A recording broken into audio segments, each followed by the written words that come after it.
त्यो पनि हो गाउँतिर हेर्नुहोस् मास्टरहरू जाँड खाएर स्कुल गएको नि मैले देखेको छु सबै भन्दिनँ तर जाँड खाएर स्कुल जाने नि देखेको छु है तपाईँको हेडमास्टर भन्छन्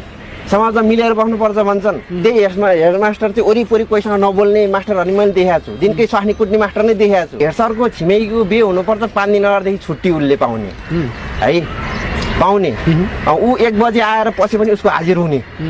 होइन अनि त्यही हिसाबले त यिनीहरूलाई त तलब धेर भएको सुविधा धेर भएको यिनीहरूलाई सरकारी बिदा नि पाएको भएको तलब पनि घटाउनु पर्छ भन्ने हो तपाईँ हो पर्छ त मातेको हो नि त यिनीहरूलाई त सबलाई खारेज गरेर खाडीतिर जान्छ नि यिनीहरू 20,000 कमाउन अर्कोले स्थान पाउँछ नि यार होइन यहाँ धेरै होइन धेरै युवाहरू यहाँ शिक्षा हासिल गरेर एकदम शिक्षित मान्छेहरू चाहिँ तपाईँको विदेश गइरहेछ क्या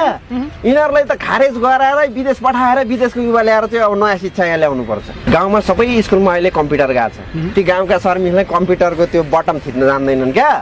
तिनीहरूले त्यसरी जागिर खाएर पैसा पचाउँदा नि यिनीहरूलाई चित्त बुझे छैन अहिले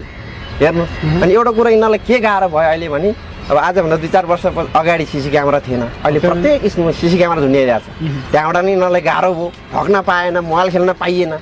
त्यो पनि पाइएन पाइएन त्यो रिसले पनि यहाँ ल्याएर पोखा हुन सक्छ